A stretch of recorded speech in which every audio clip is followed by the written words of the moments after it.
Welcome to the Near Memo, a weekly conversation about search, social, and commerce. What happened, why it matters, and the implications for local.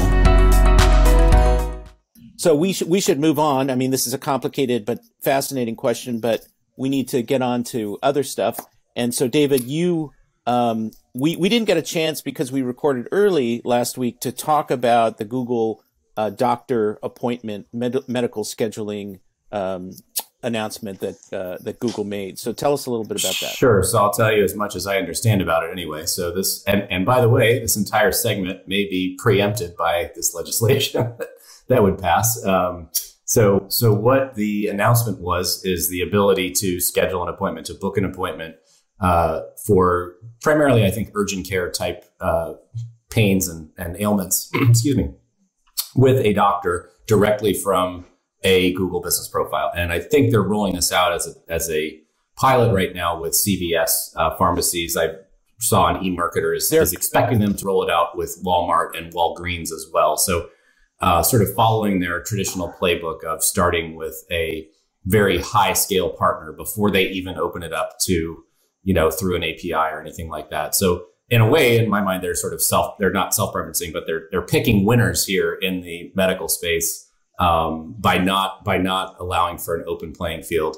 But the bigger story to me is this sort of inexorable march towards this transactional local SERP, no matter what business you're in, right? I mean, healthcare is one of the most complicated business types. You have insurance issues, you have a whole host of HIPAA issues, you have a host of particular pains or illnesses or whatever that you're trying to get to understand the query of the person. So it seems like a particularly complex thing for Google to try to tackle, much more complex than the other instances like restaurants, food ordering, exactly, restaurants and spas, which have been available with Reserve with Google for years.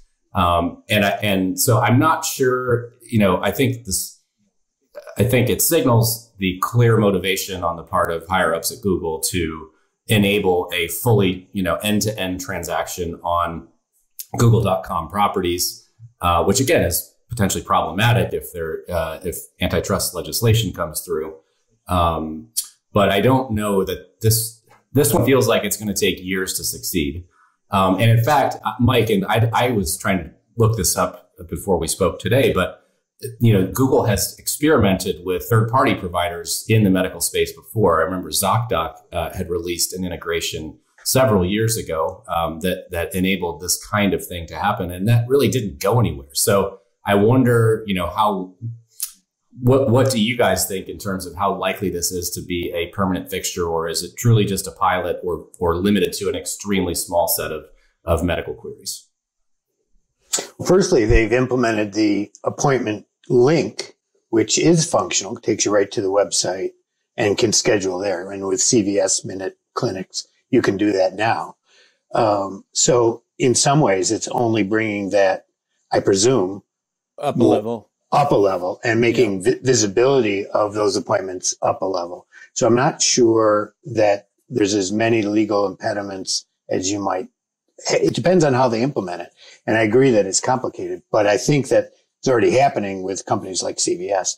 I mean, I think to some extent it shows the roll up of the low end clinics and the play that CVS is making too, in terms of the change of the landscape of healthcare, that Google has picked them, that they're there to be picked, that they're already doing all this stuff. It depends on how far they bring it in though. If they're just bringing an interface up that shows availability from the CVS API, how's that any different than what CVS is doing now?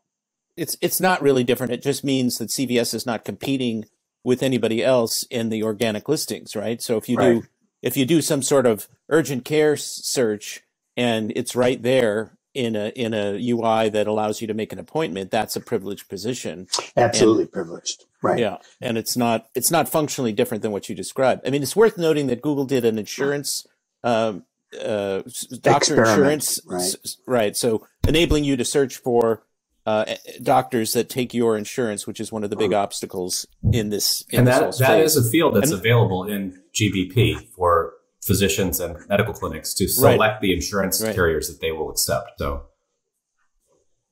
It's interesting, Mike. You pointed out this week in Slack, in our conversation on Slack, this the Kaiser Family Foundation discussion about the expanding role of pharmacies versus doctors, and pharmacies gaining the ability to do medical testing and prescribing medication, sort of coming out of COVID, right?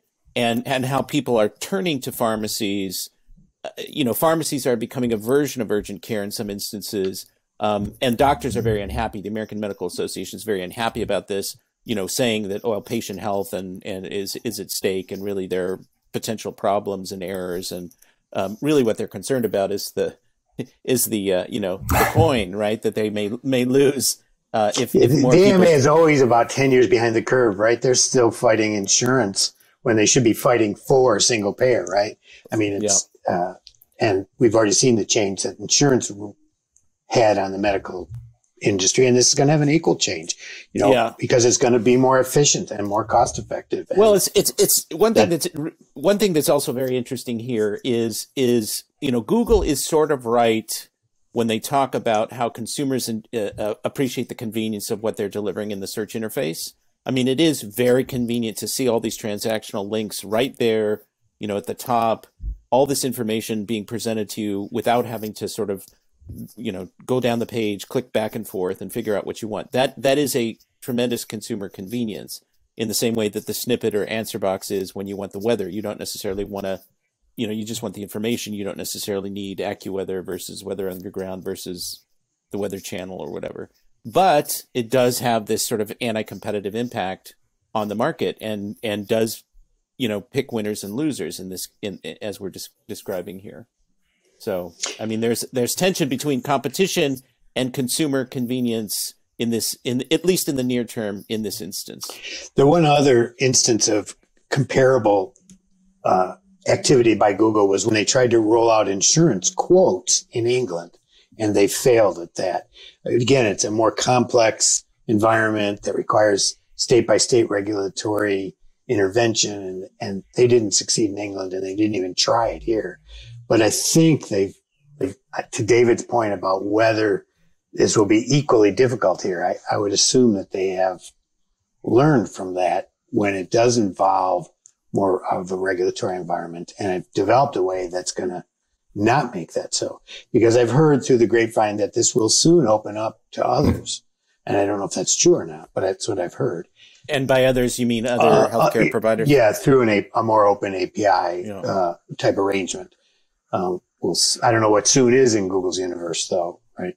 I mean, thanks for joining David, Mike, and Greg. To stay on top of the latest developments in local, subscribe to our newsletter at nearmedia.co. We'll see you next week.